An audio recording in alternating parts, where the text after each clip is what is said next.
আমাকে জিজ্ঞাসাবাদ করেছে এবং বিগত দিনে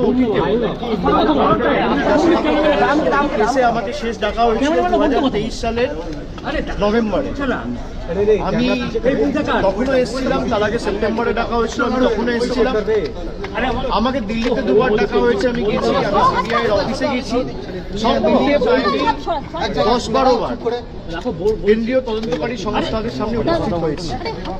আমার সামর্থ্য অনুযায়ী যতটুকু সাহায্য সহযোগিতা করা, যেগুলো তাদের জ্ঞাতার্থে আনার প্রয়োজন, যে প্রশ্নগুলো আমাকে করেছে আমি এবং তারা তাদের কাজ করছে।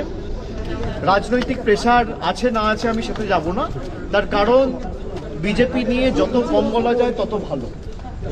একদিকে দল ভাঙানির খেলা, আর একদিকে বিরোধী শক্তি যারা লড়াই করছে মাথা নত না করে তাদেরকে কি করে দমানো যায়, তাদের ধমকানো যায়, চমকানো যায়, তাদের ভেঙে গুড়িয়ে দেওয়া যায়, কার্যত বিরোধী শূন্য করে দেওয়া যায় পশ্চিমবঙ্গকে, সেই চেষ্টাই গত 1 মাস ধরে করা হয়েছে।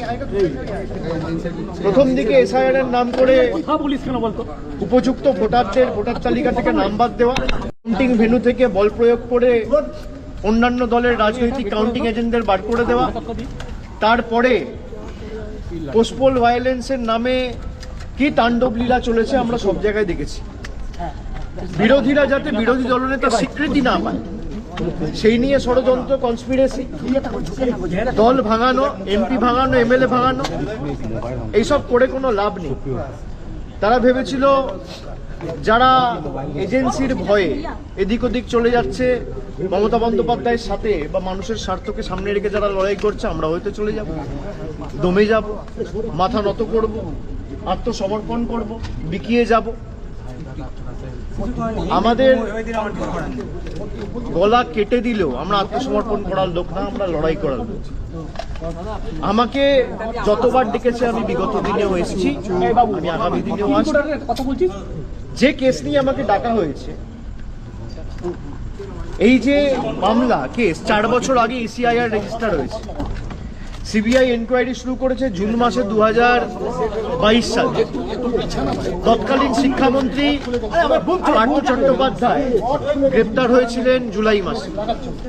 যারা যারা গ্রেপ্তার হয়েছিলেন কেউ আজ পর্যন্ত এখন আর কোনো সুরাহা হয়নি।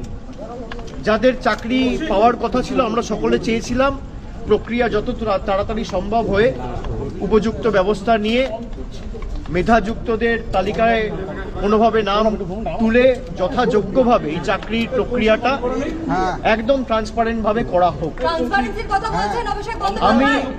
আমি আমার মতো করে চেষ্টা করেছি।